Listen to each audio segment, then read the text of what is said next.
How does op-amp input offset voltage work? Have you ever wondered why operational amplifiers, or op-amps, sometimes don't behave exactly as expected? One reason could be the input offset voltage. Let's break this down in a way that makes sense.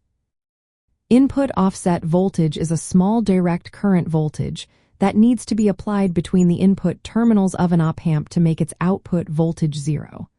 Ideally, if both inputs are at the same voltage, the output should also be zero.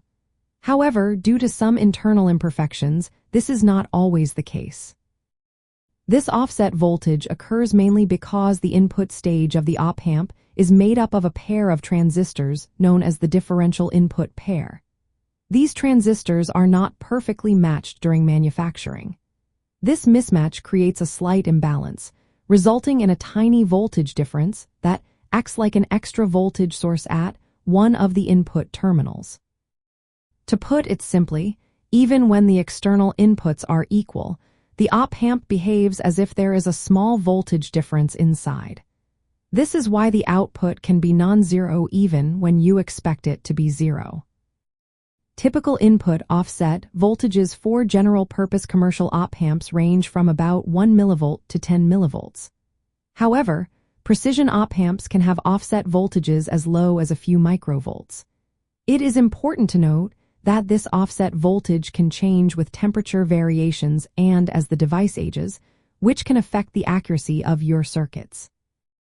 In circuit analysis, this input offset voltage can be represented as a small voltage source in series with either the non-inverting or inverting input terminal. This means that even if you connect the same voltage to both inputs, the op-amp will still produce a non-zero output due to this internal voltage difference. In practical applications, this input offset voltage can lead to errors, especially in situations where high gain or low-level signals are involved.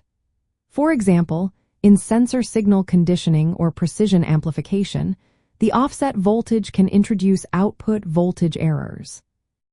To address this, some op-amps come with offset null pins that allow for external adjustments. Advanced designs may use techniques like chopper stabilization or laser trimming to minimize this offset voltage. Additionally, input bias currents flowing through external resistances can create additional voltage offsets, but these are different from the input offset voltage itself. Understanding input offset voltage is essential for anyone working with operational amplifiers in electronics and embedded systems. It helps ensure that your designs are accurate and reliable.